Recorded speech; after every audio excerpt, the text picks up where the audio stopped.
listening, the Philadelphia Flyers podcast. I'm your host, Kyle Collington, and joining me today, the one and only Mr. Kevin Durso. How are you, buddy? I'm doing well. How are you? I'm doing all right.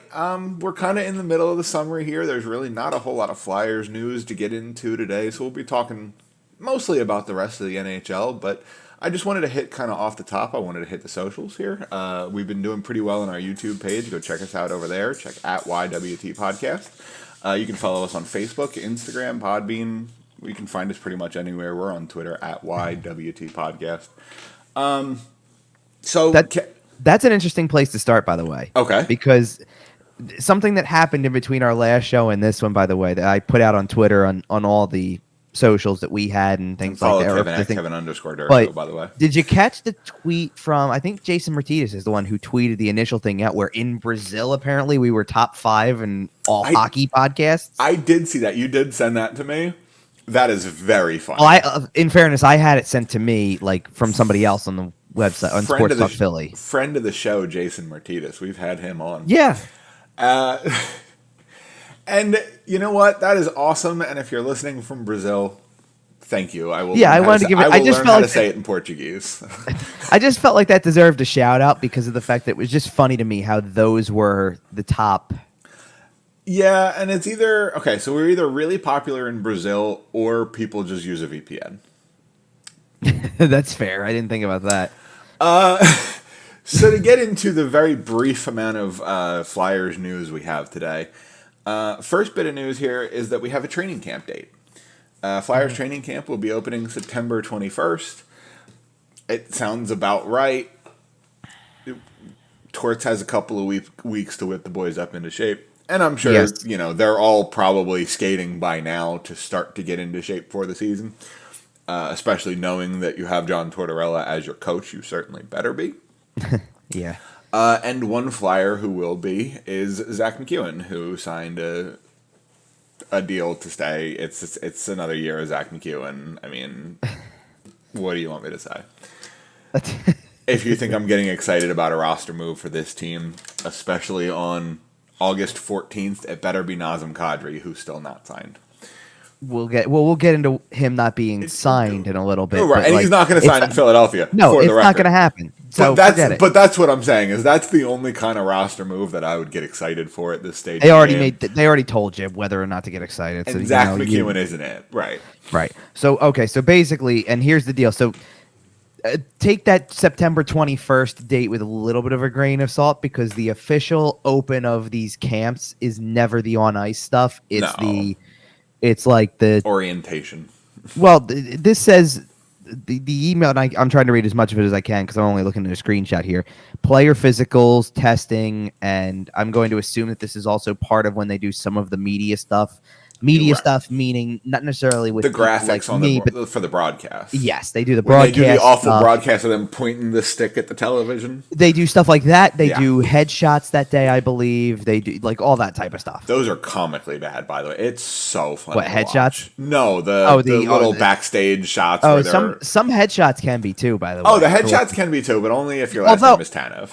No, but hold on a minute. Although, here's the thing. And I don't know if people realize this when it comes to headshots. They apparently ask the players to do like 3 or 4 versions of that. And then I don't even know if the player's the one who gets the say. I think actually they just start issuing a bunch of different ones out based on whatever they decide to choose. Like, that's really funny. For all I know, they could be pulling a nut like, hey, we took 4 of them. Let's pull a number out of a hat. Oh, number 3. Okay, we're taking headshot number 3 for Sean Couturier, and we're taking headshot number 2 for Kevin Hayes, and headshot number 1 for Travis Konechny. Like, you know what I mean? Like, I doubt they do that. I'm pretty sure I'm they joking probably around. Right. No, but the object of them taking multiples is that I think they take one of them with the kind of serious look where they're not smiling. They take one with them smiling. They take one.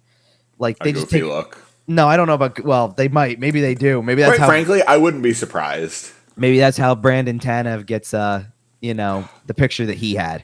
If you haven't seen Brandon Tanev's headshots with the Seattle Kraken and his most recent with the Pittsburgh Penguins, somebody there was an NFL player who did that. That's yes, funny. And then tagged him on Twitter, like said something about the Brandon Tanev look or something like that. But either way, we love that ESPN partnership. We love that ESPN exposure. How many NFL players were tweeting at NHL players before the ESPN deal? Well, that's fair. One, it was Jalen Ramsey, and he was saying, "Give me 6 months, and I can do it." Right. Hello.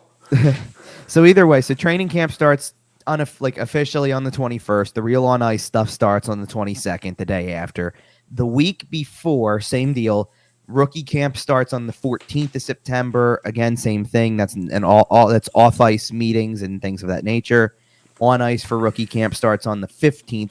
Now, here's something a little interesting. Now, unfortunately, I am not going to be covering this because I have prior commitment for this weekend that takes me away from being able to do this. But they are having a pair of rookie games like they did last year. Now, you remember they played the Rangers last year twice. They played a game in somewhere in New York, nearby their facility, and then they came home. Well, because here's the thing, I distinctly remember the one in Philadelphia or in Voorhees because of the fact that there were two important things happened that night that kind of set the tone. Did Wade Allison get hurt? Wade Allison got hurt in that rookie game, and it was no mild injury. No. Right. So that was number one, and number two is while we were waiting for the game to start, that was the first word that Sam Moran's injury was back. Okay. And obviously now he's not even playing anymore. He is now basically a development coach, if you will. Right. Because he did do a development camp this year. Right. And for the record, cool for him. I'm just putting a little pin in it. When we talk in the future about remove every ex-Flyer, he's still going to get a pass. We're going to forget to mention him. I'm just letting you know he does still get a pass. He's too young. Him and Danny Briere, they're the only ones. and let's put it this way.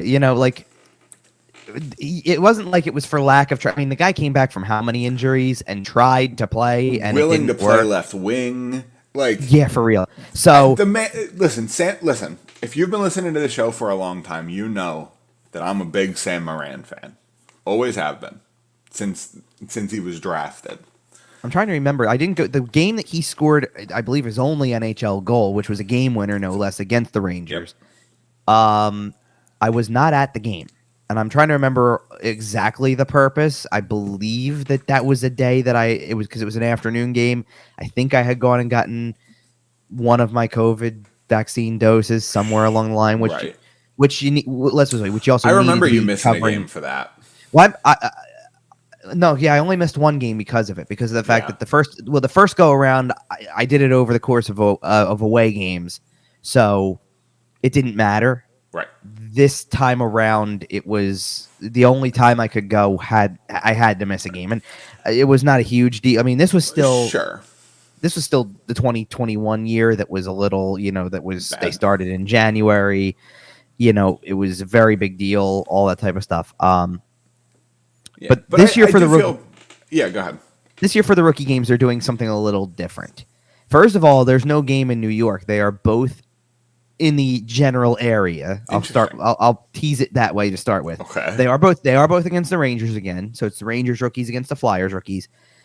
The difference is they are playing these games, and I kind of wonder if this has to do with not that they don't have training facilities and things, like if a guy gets hurt, that they don't have the facilities at the practice arena.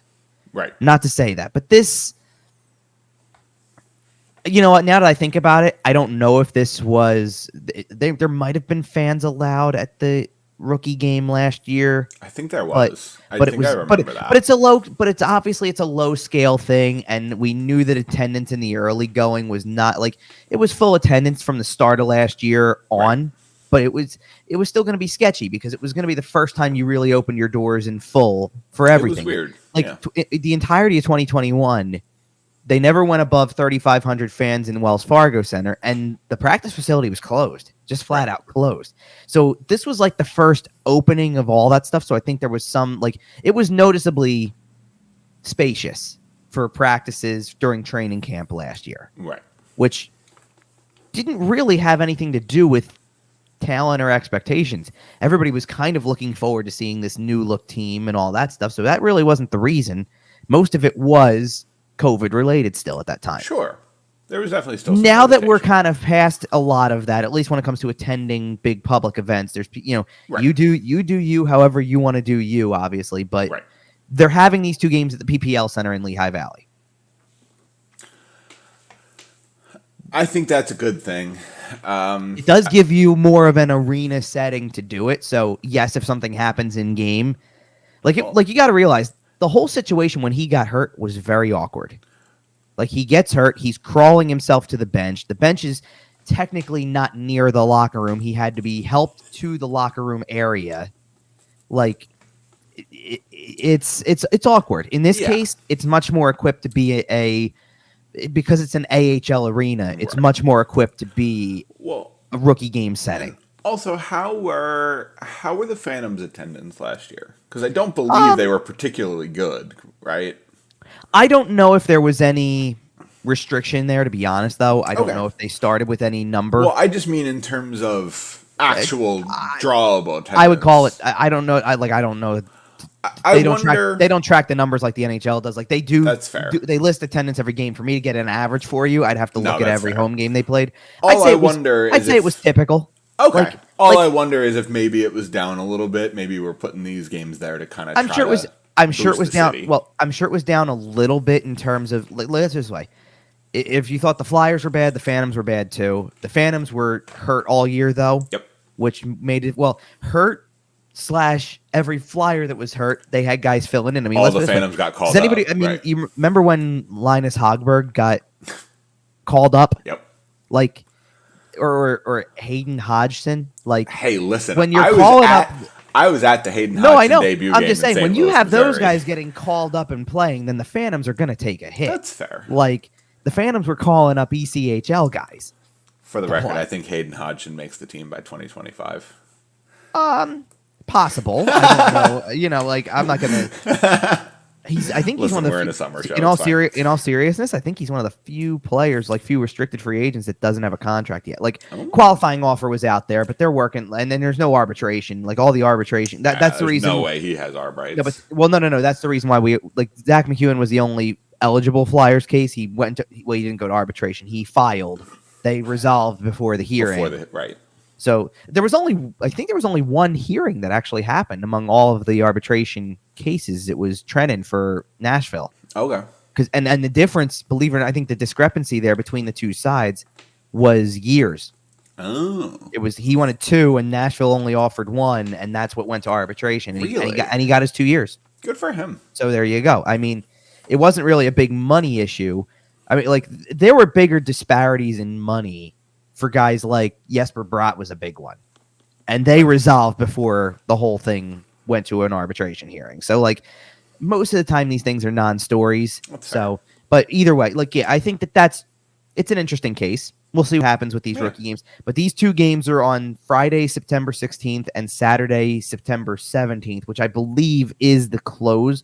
So it's kind of interesting because what's going to end up happening then, as far as I can tell, and there's no official schedules yet, obviously. They issue the day-to-day stuff closer to when it happens. They'll get on the ice for your typical session on Thursday the 15th for rookie camp. I assume there may be a morning session on the 16th on Friday, and then the group will go and play. Okay. Because the game is at 7:05 at PPL Center. Okay. Then the next day, because you just played in a game, I assume that there would be... I mean, they could do the morning skate thing if they really wanted to. Probably not. Well, but it's camp, and then you're getting 4 days between that and the start of main camp. That's fair. So they might still skate them as a morning skate deal, and then say play the game. Right. And then that's it. Rookie camp is over. The game, by the way, is that afternoon at 5:05. Okay. But and that's why I'm calling it a morning skate. You That's might go to PPL Center at 10 a.m., do a quick skate, and then say, okay, warm-ups are at 4:30. Right, go take a nap in the hotel. Something like that. But either way, and then the main camp starts, and then again on ice for the main camp is September 22nd. The 21st is all the other formalities, and then you're pretty much 2 days of on ice stuff, and you're doing September 24th preseason game. You're playing the Bruins at 7:00 at Wells Fargo Center. Then there's a bit of a gap. Like the Flyers don't play preseason wise. Their home preseason games are really scattered. Like Saturday the 24th, Wednesday the 28th, Tuesday, October 4th. You know, so in between, and they have some interesting ones in here too, by the way, because they play Buffalo on the road in the preseason on the 27th. They play on a Saturday afternoon in Boston for preseason, which I love the sound of, because you play 2 of these preseason games and you're already kind of done with this, especially as you narrow down the roster. The idea of a Saturday afternoon road game, so I won't be there. Right. Let's put it this way. They won't even be able to take, more than likely anyway, take the whole team. A group will go play in Boston, and they'll do like basically a glory morning skate from Voorhees. Right. With everybody who didn't go. Well, then I'll go to that possibly. Sure. Like, I'll go to the morning skate, catch up with whatever's going on there, and then go and catch the game, and I'm done by 4:00 in the afternoon, as opposed to, like that first. Game. But that first Saturday, for example, 24th, they'll have a game group that does the morning skate stuff. They'll have a non-game group that probably does the more intense practice session. Sure. And then the game group will go to the arena that night and play. Right.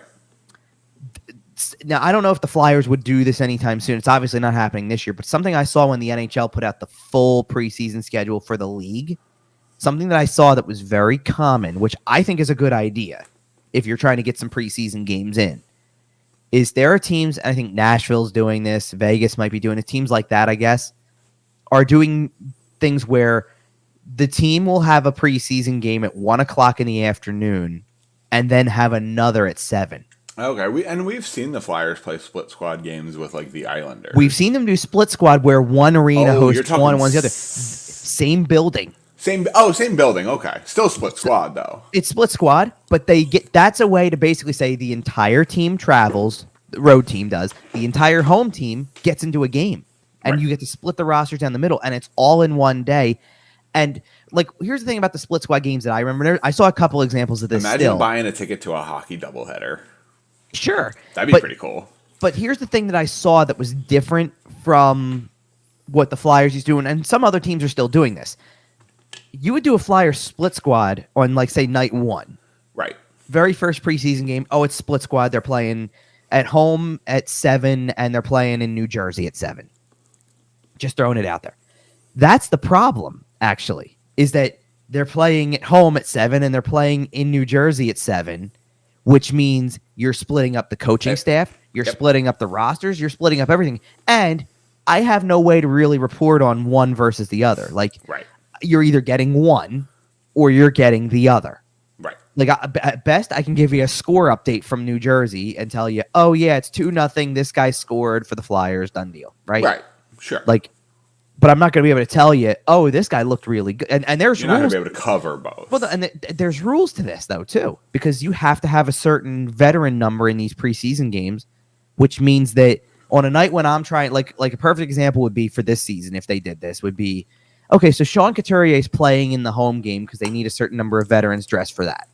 And I want to see how Sean Couturier looks coming off the injury, and I can give a full report on that because I'm going to be there watching that game. Right. But let's say Kevin Hayes is playing in New Jersey for the other half of the split squad, and I'm wondering the same thing. I can't tell you how he looked, other than that maybe he scored a goal or two, or whatever. Like, I can't tell you. And same on the other side. Like, fans, sure, you can flip channels. Sure, you can dual window if you're watching on a monitor. Like, I'm trying to picture it from, like, I picture it from a standpoint of a John Tortorella type, right? Like, a guy who's coaching the team. You can coach both games. Sure. And well, like, if they're one after the other. Right. Hey, that's 1:00, I coached the 1:00 game, and we're coming back at 7 with a new group of players. I'm coaching them too. Right. And he gets that full evaluation instead of relying on a coaching staff with assistants that get sent out to do that. Like, that's the difference. But either way, I think that's a really cool touch. I think that's something that actually to cut down on preseason time, but still get games in. Right. Because not everybody not everybody plays every game. Right. So why would you be concerned with this? Why are you wasting days off? And just in general, it's like it will be a way to get everything more compacted into a smaller time frame. Right. And then, by the way, a couple of the other important dates as we wrap up the preseason stuff is that they have the rosters are due by 5 p.m. on October the 10th. Okay. I believe that I don't know when the NHL officially gets started. Now I know they're doing some of that international stuff again. I believe so on October. Yes, so Friday, October 7th, there are preseason games. Right. But there is also a regular season game at 2 p.m. that I believe is in Czech Republic again, just like it was a couple of years ago. Same difference the next day. Now that's the one difference, by the way. The Flyers went and did this, and they had one game, and it was come home. Yep.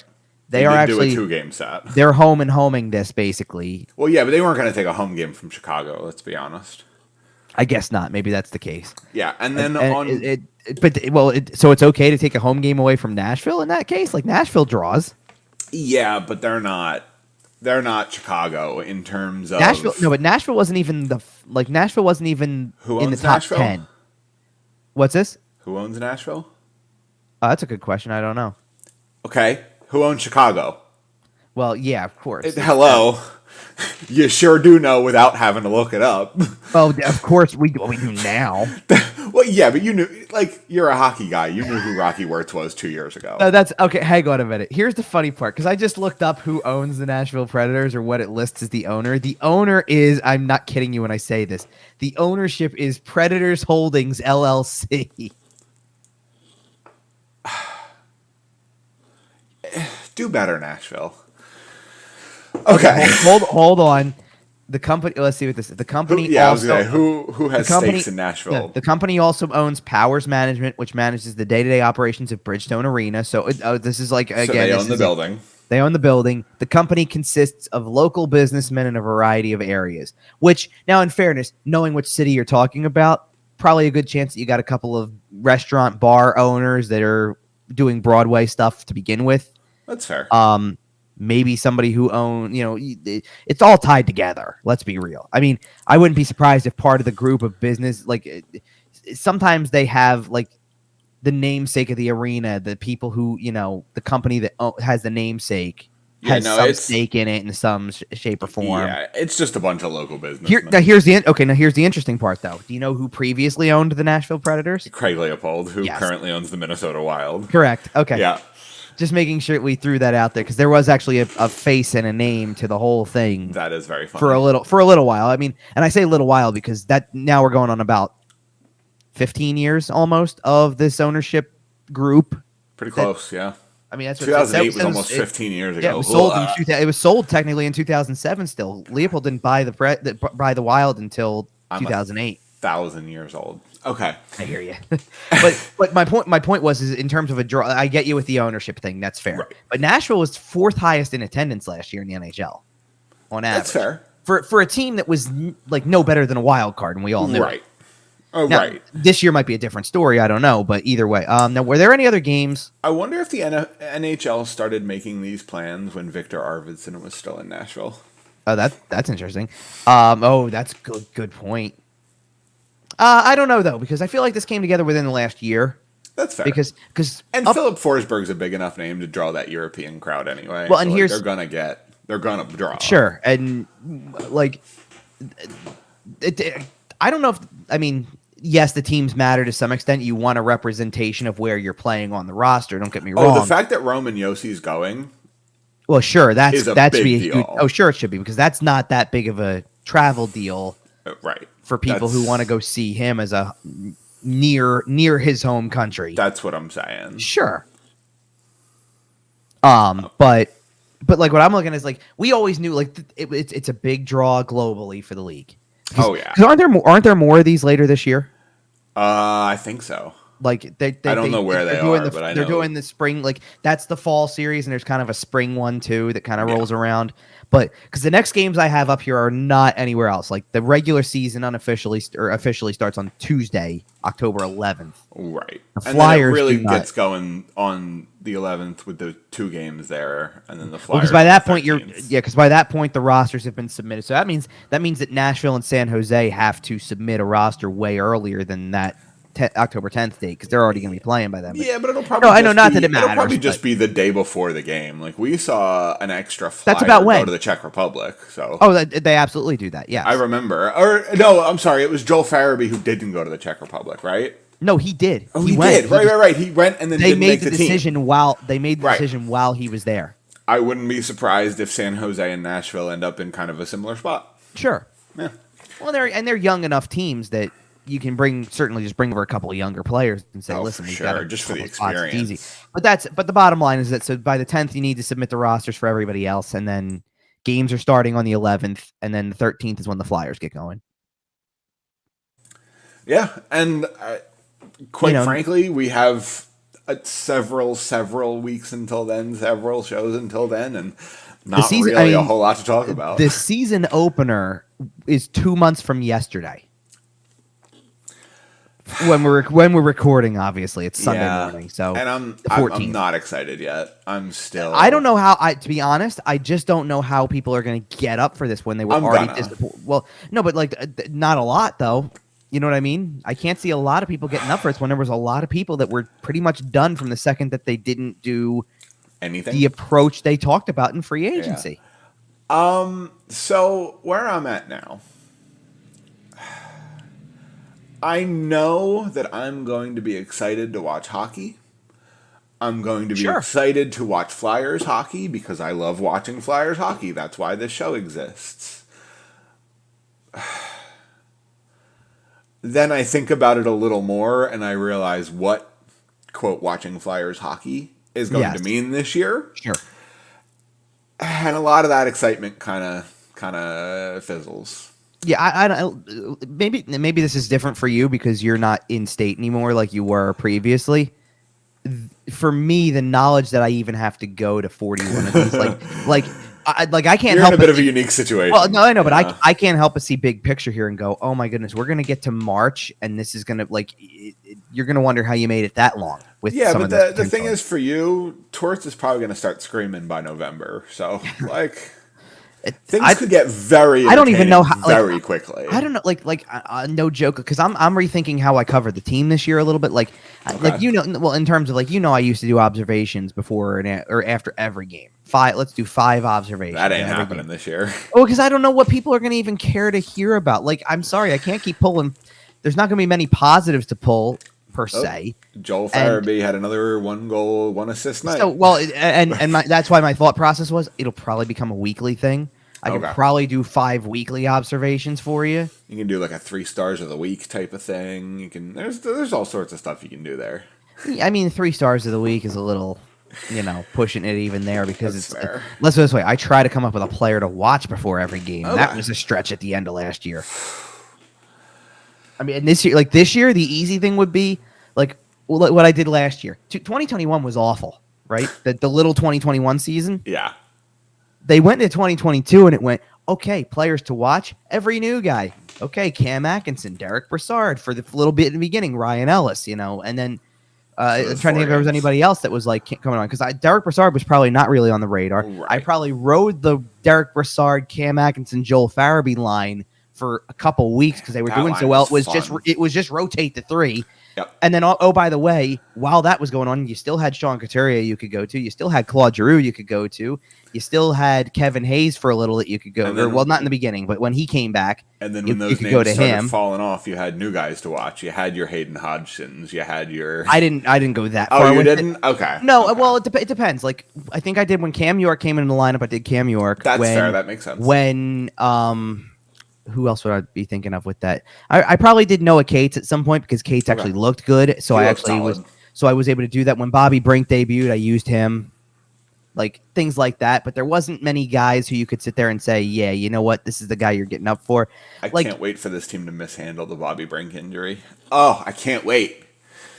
You know what? I understand where you're coming from with that. I would hope they wouldn't because of the fact that by the time I would hope they wouldn't too. But I would hope they wouldn't because by the time it comes time for him to come back, that you would already know where you stand. So you don't feel like you're playing the rush game here. I just mean in general. I don't trust this franchise with anything. And it's a hip. They're going to screw this kid up for life.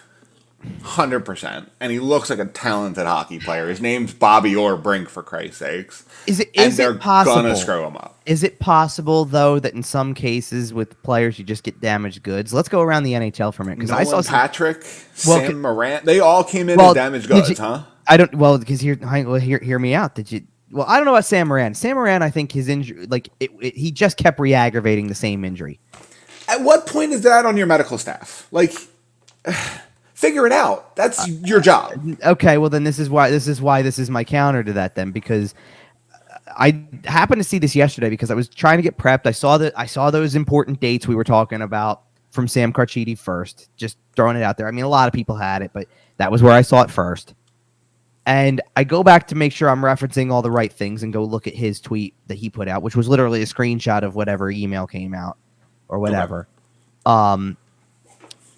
And I see a tweet yesterday, 11 as we're recording this, 11 hours ago. So it was late. It was like almost like after 11 o'clock at night on Saturday the 13th of August. We are what at that point? 6 weeks away from training camps? Something like that, yeah. Close to? Yep. According to per the Las Vegas Sun, former Flyers center Nolan Patrick is expected to wind up on LTIR due to an ongoing upper body issue. Upper body, huh? Yeah, that's fair. That's fair. But I'm saying not the most devastating injury for the Vegas Golden Knights. We'll get to that in just a few minutes. No, but like the point being, at some point in time, it is the player, right? Because Anthony Stolarz too. Like, there's just so many cases of it. Right, but it's not like it's stopped when they left. Anthony Stolarz has been pretty. Stolarz bounced back. He's bounced back. Yeah, but I don't recall Stolarz having any big injury issues here, other than the one that really derailed him, like the one knee injury. Like since then, I recall him being healthy and never getting an opportunity. Like so something we mentioned on the podcast back in the day, I'm talking original 25 episodes or so, is we did actually have a little bit of inside knowledge at the time, and the team's opinion was that Anthony Stolarz was never going to play hockey again. And in that case, then yes, that's wrong on their evaluation. Then right, and I'm talking 6 months after he injured it. Like, they had plenty of time to evaluate. Like, sure, it wasn't a rash. No, and I don't buy into stuff like that. I mean, maybe they thought it was serious enough that, hey, you're a goalie with a second knee injury, you're in trouble here. That's fair. Which it's a fair like precautionary measure, a fair early evaluation. Right. And without going too far down the rabbit hole, I mean, the team has a bit of a history for it. Like, I know we're talking rotten apple trees, but like. But there was it's important to note that that's not the trainers. That's fair. Conditioning. No, that's fair. Like, you have conditioning coaches who handle whether or not, like, or at least are supposed to be monitoring and handling what players do to avoid these long-term injuries. And sometimes it's a freak thing, and sometimes it's not. But that's what happens in those situations. This is not Jim McCrossan who comes out and then treats a guy while on the ice and then gets him back to the doctor. No, I agree. Now, that being said, that whole department could, for all I know, could look different in a month. Right. Like, and Wade Allison's making me nervous too, by the way. Just with how he's been re-aggravated a couple of times, and that's because that's going to get healthy, stay healthy, whatever. Because that's going to be the bottom line with him. Like, there's just no way around it. He may be a good player in the league. He may be, for all I know, he could be an all-star eventually with goal scoring potential. But until you stay on the ice and do it, we can't go any further. I know you're a big believer in the best of ability is availability, and I totally understand that. Yeah. Well, because for him in particular, there's a lot of reasons to get, like, if Owen Tippett had the same issue, couldn't get on the ice, but we were talking about a guy who we think could score 20 goals. Kid, huh?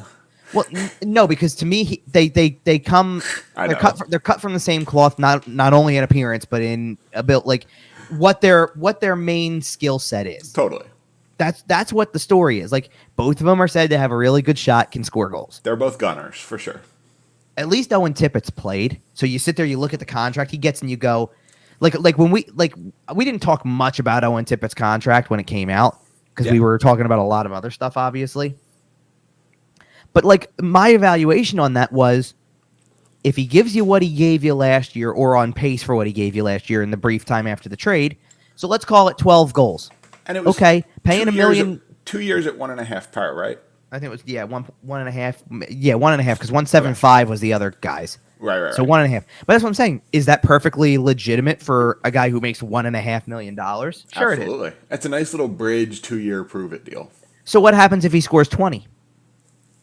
Then for 2 years, it's a steal. Yep. And then you're going to have to pay him 3-4. You're going to have to start paying him. That's what makes it perfectly acceptable. You gave him the prove it deal. Okay, we believe in your ceiling. We believe that you can reach this potential in goal scoring and whatnot. Do it. And if you do it, we're reaping the benefits for 2 years. And if not, then that's what your next contract's going to be after that if we keep you. I mean, there's nothing wrong. There's nothing wrong with keeping a guy who you think can play third line wing and scores 12 goals a year. For the record, I think Chuck Fletcher has done a reasonable job outside the top 6, outside the top, like in the depth signings, in the mid-tier, low-tier guys. I think he's done a reasonable. No, do you know what I would call the most reasonable thing he's done out of that then? Okay. He's kept it in-house. Yes. And again, for the most part, take away the Nick Delorier contract. Right. But other than the Nick Delorier contract and the Rasmus Ristolainen contract, generally speaking, and I even consider that kind of top tier with just how he signed them, but like among these depth guys, I think Chuck Fletcher has done a reasonable job of keeping numbers low, setting up good little contracts, kind of keeping the right pieces in place. Well, and I do want to give him a little bit of credit, and that's why I think the problem isn't necessarily him, but goes over his head and talks about kind of the overreach. But we're not going down. Well, right, but that's like, and that's why I say, like, for me, that's why I say keeping it in house, because if you're going to be the team that you're going to be based on the way your top 6 looks, based on what we think we know about Ryan Ellis, based on all of this other stuff and where you allocated all the money, then if this is the type of team you're going to be, then at least play kids who everybody wants to see, at least try to make some progress here. Right. Like and in some cases it was easy because yes, they're restricted, they're easy to re-sign because you're given qualifying offers, you're negotiating. Then you're not out here trying to make the big splash and throw Morgan Frost in a deal. You're not trying to do like Owen Tippett's part of this. Whenever they get a contract for Wade Allison, who is one of the few that's left that still hasn't signed yet. Whenever that happens, it would have been the case, or he didn't need a new contract, I don't believe, but it would have been the case with Brink. Like Noah Cates is one of these guys, right? Like, then keep rolling those guys out as much as anything, because at this point, people want to see 2 things with those guys. A, their progress over the course of a full year, full offseason, all that. And I think everybody wants to see how younger players react to Tortorella. Fair. Because I have no doubt in my mind that a player like Cam Atkinson can take John Tortorella. Just because, he has before, but okay, fine. Let's take a guy who hasn't had him before. I even have no doubt in my mind that a player like Kevin Hayes can take. Oh, I disagree strongly. Really? Okay. Okay, let me pick a different guy then. And he's not going to play at the beginning, but here's a guy who I think can take him.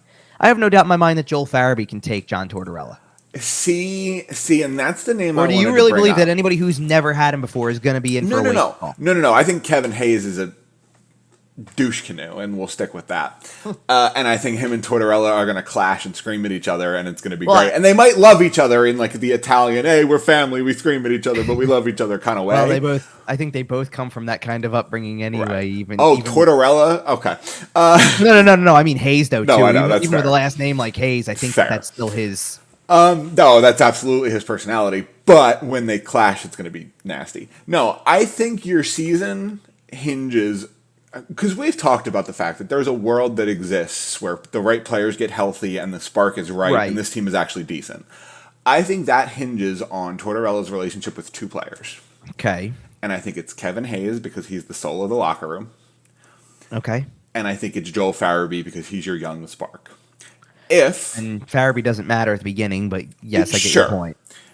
If you're Tortorella and you lose Hayes, you lose the room, period.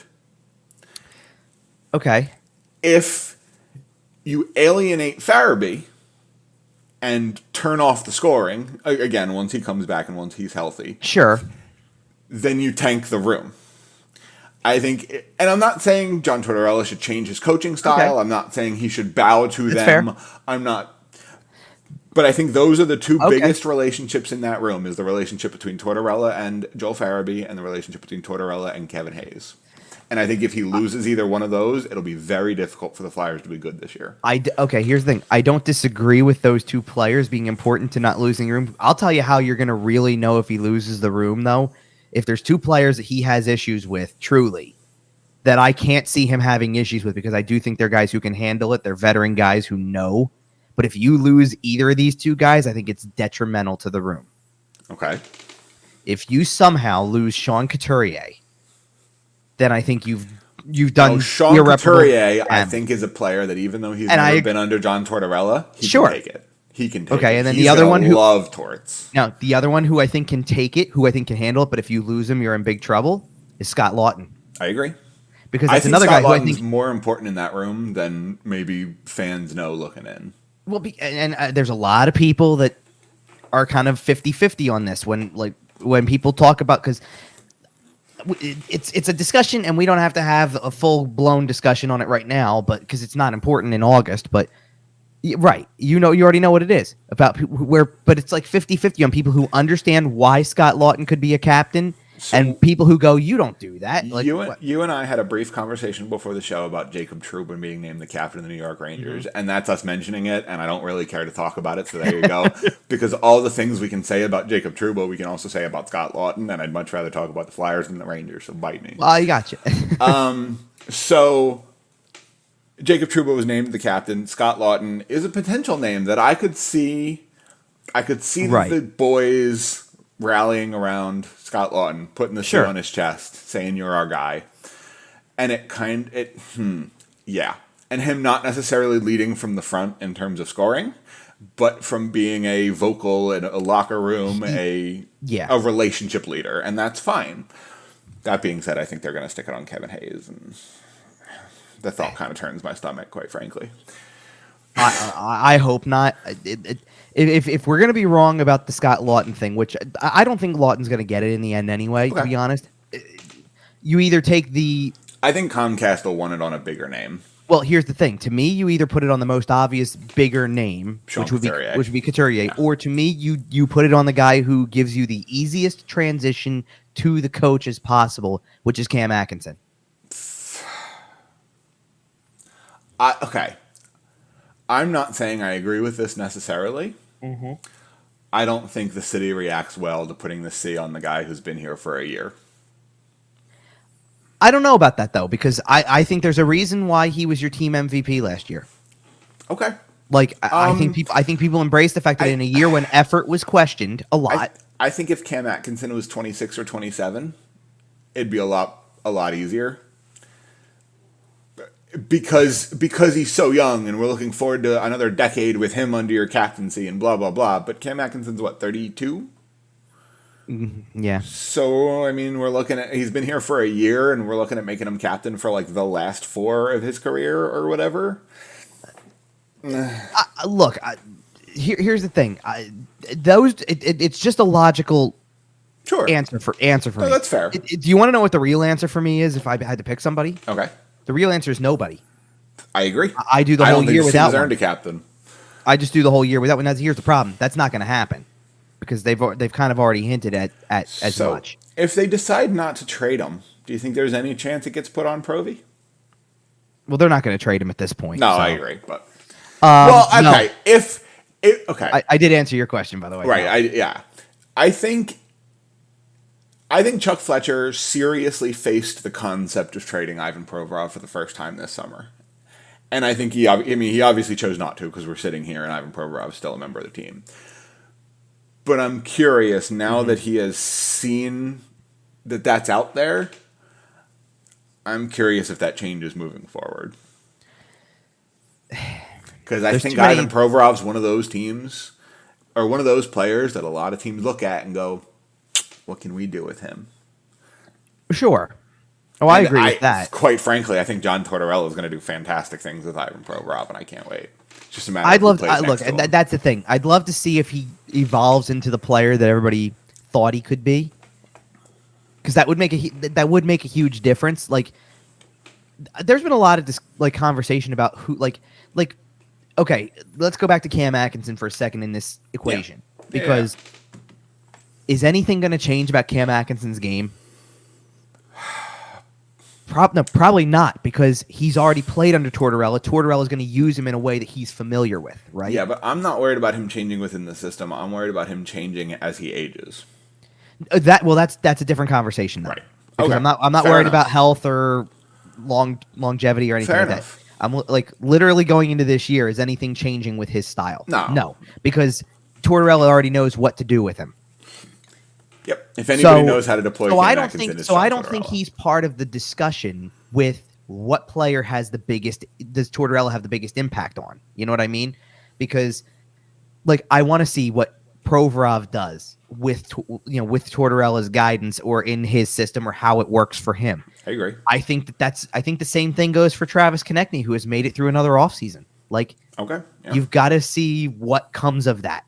You know, you just have to.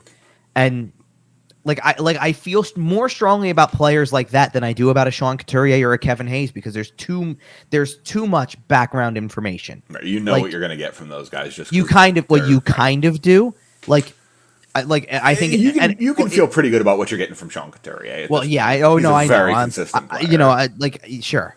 It's like your argument for Farabee is a great one because Farabee's the guy who, yes, you at that point you want to see what happens when Tortorella gets his hands on him and does more with how he's utilized in the lineup or on a power play or whatever, right? Like there's a lot of future ahead. It's going to be the same way, not in the same style, obviously, but it's going to be the same way with Carter Hart.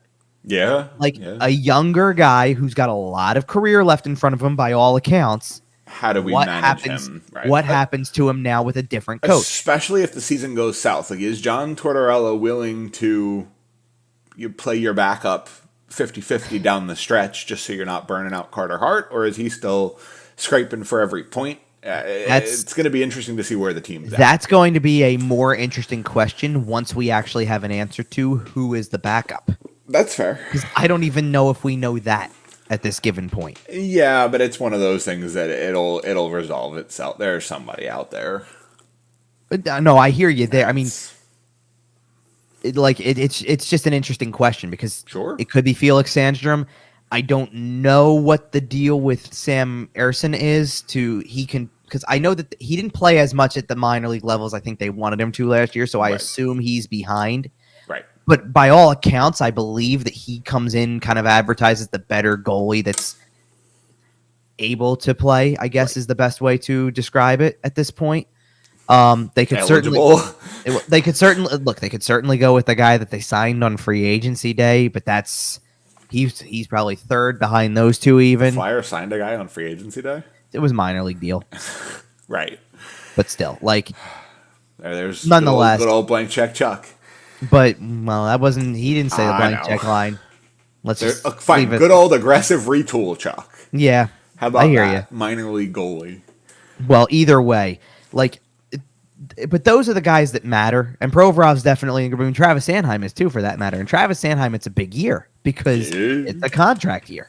Who knows where Travis Sanheim is by the end of the year? It might not be in Philadelphia. I think there's a world where under John Tortorella, Sanheim and Provorov make sense. Possibly, and the interesting discussion because you're not going to trade Ivan Provorov or Travis Konechny at the trade deadline this year. You're not. There's too many years left for both. There's too many. What does Konechny have? 2 after this? It's too full after this, but that's the thing. You're not trading 2.5 years of a guy with cap hits over $5 million. Not at the deadline. What if the cap hit's not $5 million? It would only be for half. Well, yeah, but no team like the Flyers is retaining half for the remainder of the contract. 2 more seasons? No, maybe not half, but if you retain them, $1.5 million, get it down to $4 million. I don't think a team's taking it. We'll see. In return, if you're going to retain, all I'm saying is that I don't think it's as locked down as you do. I'm not saying it's going to happen. All right, so hear me out then. Sure. I don't think they're getting traded at the deadline because I just don't think you're making that call. You're going to see if you can't turn the corner in some way or whatever. Here's the question though that comes into play because where do you see Provorov? Where do you see Sanheim? Where do you see Carter Hart even? Where do you see anybody else? Joel Farabee, you name it. And Joel Farabee's locked up even longer term, right? And that Travis Konechny, another one at forward. Travis Konechny being another one at forward as well. Where do you see those guys? And then, if you're in a position, so this is a real. I mean, I guess this is where things get interesting because you have a decision to make based on what happens in the weeks leading up to the draft the following offseason. Because let's say you're not a very good team this year, and the idea would be to potentially tear part of it down. Which it's a hard thing to do. Like, it's a hard thing to do with, like, I think Sanheim's the one who really is the most interesting in this, because Sanheim's the most likely to be traded at the deadline with the 1 year left. A lot of this, by the way, depends on exactly how bad you are and exactly where you pick. Because if you're picking Connor Bedard, that changes your plans dramatically. That's where I'm going, kind of, because that's where you don't have the ability to play the game with Sanheim, though. Right.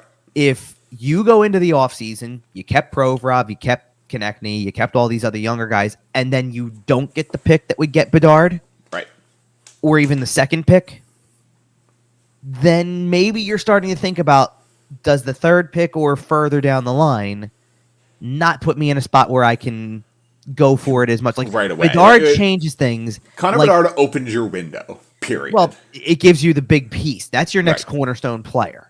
And Matvei Michkov is a very good player. I don't know if he's going to be that, obviously, but he projects to be very, very good, and I'm just going to leave it there. And I guess where I'm going with that is the idea that if you don't get one of those two picks, do you change your mind and go full on rebuild?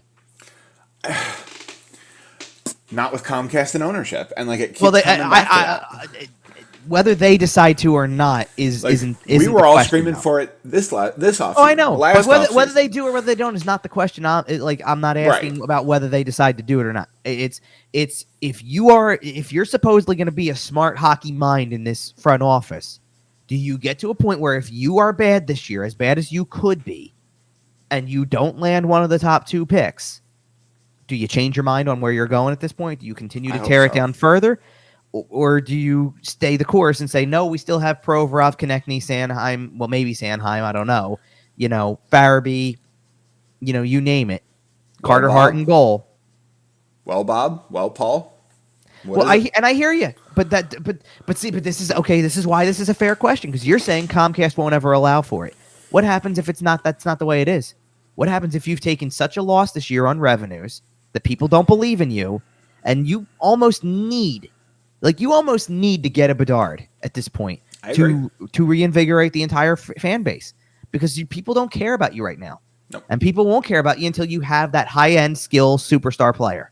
And you know what's worse than being bad? Nobody caring about you. Being apathetic toward I don't want to say that nobody cared back in the early 90s when they were not making the playoffs for 5 years, but what happened right now? I know. Right now. Butts in seats. Oh, I know, but like I'm trying to bridge the gap here. Yeah. What happened at the end of that 5-year non-playoff run that got people interested again? Eric Lindros happened. Eric Lindros. Okay. You brought in a player who was highly touted, that level player, and people showed up like, got to see him. Got to see what all the hype is about. And then he delivered on the hype. He wins the league MVP by the time he's 3 years into the league. Yep. They're in the Stanley Cup final 5 years into his career. Like, does that not equate to what you're trying to get from Connor Bedard if you got a Connor Bedard? Right. That's what gets you back into it. Let's put it this way. Did anybody care about the Pittsburgh Penguins until it was 3 years in a row of Fleury, Crosby, Malkin? Ridiculous that they won that. But it doesn't matter. Ridiculous that they won that lockout lottery. Maybe it is, but either way, did anybody care as much until they had that? That's fair. Sometimes you just need the kid who comes out of whatever level he's playing at, and everybody like somebody put out there. I saw it this morning because World Juniors are happening as we speak. Okay. Connor Bedard's eligible for World Juniors in 2023, 2024, and 2025. Like he's gonna play in it when he's 2025. He is playing in his last. He'll be playing in All-Star games when he's 2025. It's when it's 2025. Man, imagine if they keep the tournament in August just for lulls, and he just plays in it. That'd be funny, actually. Yeah. Oh my God, I would love it. He just to be honest, actually, on these 19-year-old kids. It's funny. You may be onto something with that, by the way. Keep the tournament in the summer. I think it would be great. It's fun. I know that it's a staple of winter and all that, and it's kind of. Here's the thing. Hockey journalists like having the month of August completely off. Depends on what level of journalism you're talking about. That's fair. I think a lot of your big nationals are pretty happy about the break, and covering something like World Juniors is not exactly how they want to spend their August most years. I think that would depend on, like, this year it's a struggle probably, or not a struggle, but this year it's different because of the fact that, yes, like, it was only the early July, mid-July portion when you were doing free agency and draft stuff, and now it's mid-August and you're doing World Juniors. I get it.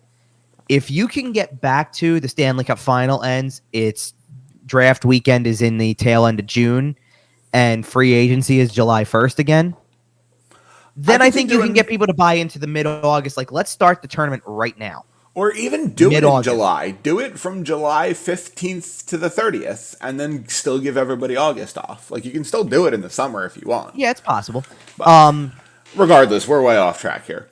No, but I'm just curious. Like, what I was curious about is if the difference between getting and the thing is that you're already going to know.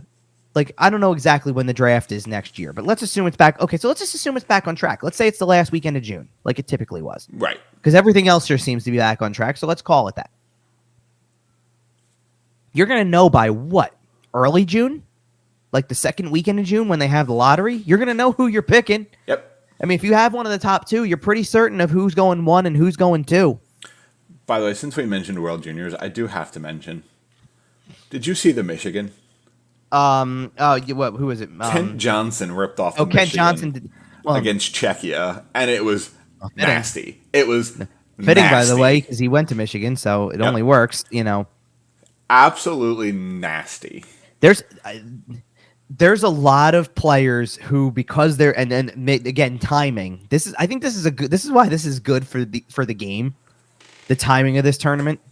You get to August, you got guys who are ramping it up to get ready to go play for their NHL teams again. Like, do you think for a second that as we're watching this, that Mason McTavish isn't making the team next year? This is an audition for every single guy whose rights are under an NHL team already. Absolutely. Sure it is. Of course it is. But that's my point. And it's the perfect time for that showcase, honestly. I don't hate August. The more we talk about it, man, give me August. Give me August. But here's the thing that's really exciting. Kent Johnson's got a shot to make Columbus next year. Given some of the should make it, quite frankly. I think he should, but we'll see. And Mason McTavish is doing what he's doing and have it because what is he? He had a 4-goal game, and then did he have 2 last night?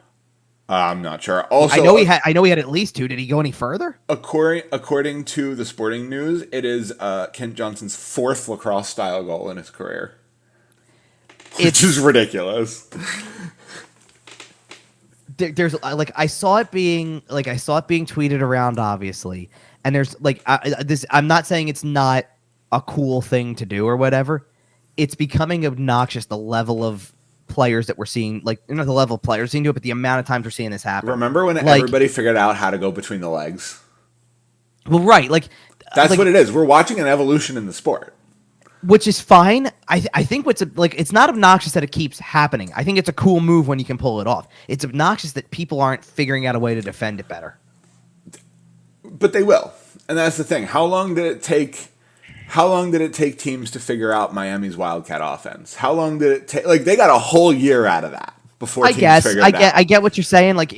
I think because of the fact that, this is nothing new. Andrei Svechnikov has done this multiple times. You're getting to the point where Trevor Zegras is doing this. And you're watching goalies start throwing shoulders up. You're watching defensemen coming in more slashy at the front of the net. Sure. They're going to figure out something. I just don't know why you don't. Why are we still giving that guy all that time behind the net? That's what I'm getting at. Yeah. Yes. That's what I'm not talking about defending it from a sense of, a goalie can get more shoulders up here, or you're getting a little bit you're trying to be more aggressive at the front. Why are we giving him that space in the first place? Why are you even why are you not almost within reason making somebody stationary close enough to the goal line on either side of the net to take that guy out, basically? Because then guys are too fast, and if you have guys chasing him behind the net, you're going to create space in front of the net. It's going to open different scoring up, and then Trevor Zegras is going to and then Trevor exactly Sonny Milano over the net, and Sonny Milano's going to baseball bat it in. I hear you. And that's what I love about this, because for the first time, the one-handed Peter Forsberg didn't do this. Between the legs didn't really do this. What's different about this? You're changing how you handle the puck. Instead of puck on ice, stick against side of puck. Right. You now have puck on blade up in the air, and you're not playing on the same two-dimensional surface that everyone else is anymore. Right. You are 3D. You are up in the air. This is turning checkers into 3D chess. And I like it. I think referees are going to have to start looking a lot more for high sticking violations because I think that's going to start happening, and also slashing. High sticking is gonna be a little tough with that particular move though, because it's very for guys who can pull it off as flawlessly as they can, it's very easy to keep your stick at the level you need to. But once defensemen start getting better at knocking pucks off sticks like that, batting stuff in for high sticks, yes. And then all of a sudden, sticks are going to be up in the air, just not on the ice, and it's just going to change how the game is played. It already has. I mean, it already has. And but when can't wait to see how the Flyers defend that this year with a guy who we know doesn't like it. I can't wait for them to defend it by getting a goalie who can't get up from the butterfly. Because that's how they're going to solve it. The backup goalie will not be able to get up out of the butterfly. Because that's just how we handle things. Sure. Aggressive retools, blank checks. Before we get out of here, are we going to do some of the other NHL news besides? Yeah, We started with goalies. I did want to mention the Robin Lehner injury. We did touch on it briefly with Nolan Patrick.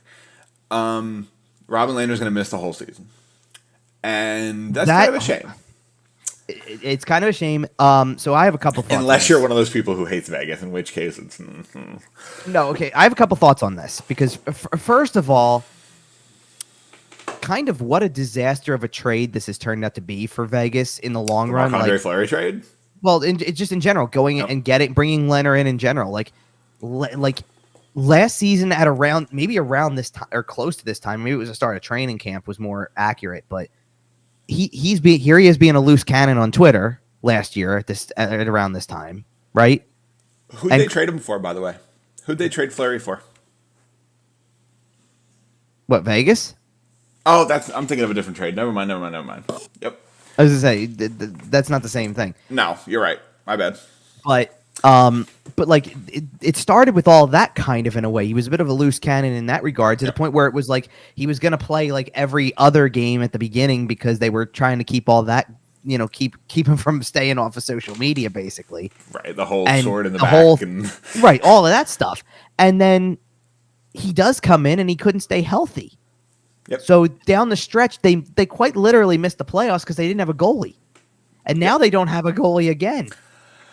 Yeah, and if you're one of those people who is rooting against Vegas because of quite frankly, they're in the world of professional wrestling, they are full blown heels. They are just bad guys. You come in, you buy a house, they trade you.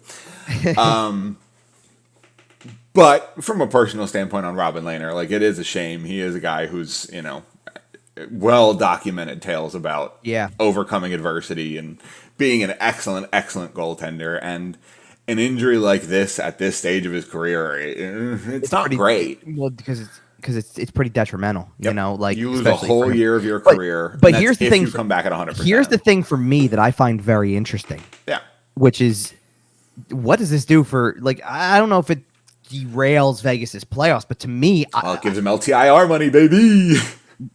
I guess, but to do what at this point, though? I mean, they still got to be compliant on day one before they make that move. Keep an eye on Connor Hellebuck. What, to trade for him? Why not? Winnipeg's going to be. I have a feeling Winnipeg is going to be bad this year. I still don't see them trading their goaltender though. When they didn't, you never know. I'd agree with you if they traded Mark Scheifele over the offseason, like was John thought. Gibson, maybe. No, I think Anaheim's sticking with it. Anaheim got better. That's fair. You're right. They did get better. As far as I'm concerned, with John Gibson in goal for Anaheim, if I'm Anaheim, I'm sitting here going, oh boy, doors open. Oh yeah, Vegas doesn't have a goalie right now. Doors open. Go play. And if I recall correctly, John Gibson rescinded his trade request. Yeah, I think so. And I think that's because he went, yeah. There's I saw a couple tweets about this though. Like, once this injury news came out and all that type of stuff, that the West does not really have, like, you've got Colorado obviously as the defending champs and not taking anything away from them obviously, but is there even a challenger at this point, or much of one? Like, but see where I'm going with this? Like, are you considering Edmonton the biggest challenger again? The Kings are going to be good this year. Yeah, but good enough? Maybe. I mean, well, okay, fine, maybe in the West, but does the That's East fair. not house majority of the good teams? Oh yeah. Whatever Like, team comes out of the West is going to have a much easier road than whatever team comes out of the East. The East is going to be war. Sure, that's the point. Like, so Any it's funny. team is going to be able to come out of the West. Like, No, would it's you be funny to me surprised because if this St. Louis? I see that, and it's funny you just said St. Louis because I think St. Louis might be the next best team in the West. That's what I'm saying. Like they could make a run. Minnesota could make the run. The LA could make the run. Anaheim. But exactly, you're left asking. But you're left asking yourself outside of Colorado, who's the team that jumps off the page? Dave Haxtell and the Seattle Kraken, baby. I should have known we were going to get a Dave Haxtell reference on here. Got to. That mustache last year was beautiful, Dave. Well, and he shaved anyway, so it's all gone. The whole thing, like well, whatever. The mustache was great. The other thing that I'm bringing, the reason why I'm bringing this up partially is because outside of that, so the other player one of the other players who is still out there on the free agent market, who there's no real indication where he's going, is one Nazem Kadri. Long Island. See, that's been the rumbling, right? Or Colorado. Well, sure, of course, but it's the rumbling is the Islanders are doing things behind the scenes. It's very, very Lou Lamoriello, shady deals, and exactly. But here, okay, but I just want to. All I want to say about this, without knowing the true answer at this stage of the game, like in 2 weeks when we do another show, we might have an answer on where he ends up. Well, no, it's going to be that way for the rest of the offseason until he signs and plays somewhere. But okay. Until Lou announces his contract on October 1st. That would be something. Well, I don't know. I can't be that late because training camp can miss camp. It's fine. Nah, it's not going to happen. He'll just be practicing with the team. He won't be signed to a contract. He'll just show up. He'll be practicing, wearing Islander gear. He has been invited to skate with the Islanders. Right. He'll be wearing Islander gear, invitation to skate, no contract. No contract. No. All right. But this goes back to, I guess, 2 shows ago, really, is where I'm trying to go with this. Because let's say that's what happens. Maybe not the whole October 1st, he's an invitee at training September camp. 1st. Okay, that sounds a little bit more likely. Right. Let's say that happens. We had this big discussion about what the Flyers did versus everybody else in the division. Oh, the Islanders instantly jump way past the Flyers in that ranking. Well, I didn't. I thought they were already ahead of them begin with. But imagine what happens if they land. Like, so at this point in time, you can go back and look. Well, no, because you can sit there and then go, Columbus got Johnny Gaudreau. New Jersey got Andre Palat. What if the Islanders get Nazem Kadri? Like, next thing you know, like you're sitting here pointing out all these big name free agents and everybody did something. I would like to request that we trade the entire Philadelphia Flyers roster with any team in the Western Conference and then we just go cheer for them. Sean Couture, everybody. Jimmy McCrossin can go too. Like, just swap organizations with somebody in the West. Maybe we got a shot. What I'm saying? It's like I don't like. There's still a possibility that exists that the only team in the Metro that didn't really do anything but still has a better team, as far as I'm concerned, may be able to do something. Yep. And then the only team in the throw division their that didn't stamp do on the anything offseason and say the Metro got every team in the Metro made some significant move. The only team in the Metropolitan that didn't make an aggressive, significant move was the aggressive retool, open check Philadelphia Flyers. Well, because at that point in time, you're going to go down the list and you're going to go Johnny Gaudreau on one team, Nazem Kadri on another, Andre Palat on another. Let's see, Darcy Kemper went to Washington. Can you say organizational incompetence? Sorry. I already have, so just not on this show. Oh, not on this episode. Not on this episode, but I've done it on this show. All right. Different episodes. But other than that, wasn't there one other thing we were going to get to? I was going to mention the Boston Bruins getting the boys back together. Patrice Bergeron signed a 1-year deal. David Krejci signed a 1-year deal, returning from Czechia. It's back to the NHL. That's a very interesting story. It's an interesting story, but in the least surprising news ever because it was going that direction for about a month. Oh, yeah. Did you catch part of the reasoning behind some of that, though? No.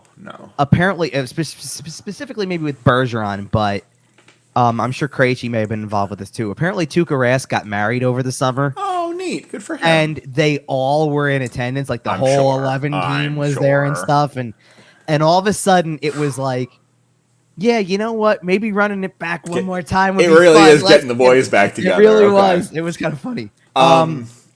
We should throw in one quick mention before we get out of here of what Calgary did, because that was we kind of speculated on that after the trade. And there was one more injury to mention. Max Pacioretty. Yes. Speaking of Vegas and LTIR space, they jettisoned him off to Carolina because they couldn't put him on LTIR, and then he tore his Achilles. So he will miss the entire season, and that's a shame for him. It is. I don't know if he's missing the entire season. I heard 6 months recovery, which from here is fair. Probably like he might be like it's in a weird way. Right, well, no, but it sure it is because you. Oh, he's their trade deadline. He's their trade deadline acquisition. I think potentially, like in a way. Well, and yet you know what? It's also fair that Carolina made that trade with Vegas and 6 months recovery. Well, and here's the thing: this was just documented in a Steve Dangle trade tree. They literally got Max Pacioretty and Dylan Coughlin for nothing. Nothing. Or I'm sorry, future considerations. Worse than nothing is how it was put in the video. Worse than nothing. Yeah. In all seriousness, like I actually serious question: does losing Max Pacioretty matter for them in terms of where they're going to finish? I don't think it makes that big of a difference. I think he's a good trade deadline acquisition if he can come back and play. And he would have helped them, but right. I don't think he hurts they're still a top 3 team in the division to me. But we've talked about how tough this division is going to be this year with all the additions, with this, with that. I still think they're top 3. I don't disagree, and I think Carolina kind of has that wagon potential to them. I think they're top 3 because of the fact also that we know what Rod Brindamore's style is like at this point. We know that show loves Rod Brindamore. Because we know that they are very intent on defensive play. It revolves around and I know that's a John Tortorella thing as much as anything as well, but their intent on defensive play thing is all of these other guys who we know play defense really well. We saw it. They've, just because Tony DeAngelo got traded to Philadelphia does not mean who. Yeah, I know. Does not mean that they don't have other defensemen who can come through. I mean, the only thing you can say at this point is, and I mean, maybe it was still the case beforehand anyway, but Jacob Slavin is definitely the headliner now of the defensive coordinator. But they've got guys. I mean, they've got a lot of guys who can play really well on the back end, and then if you can keep the goaltending healthy, that's your other answer, right? By the way, I think in terms of defensemen, if you're asking me to start a team and pick a defenseman, not from an offensive standpoint, not from a purely defensive standpoint, overall defenseman, Jacob Slavin's top 5.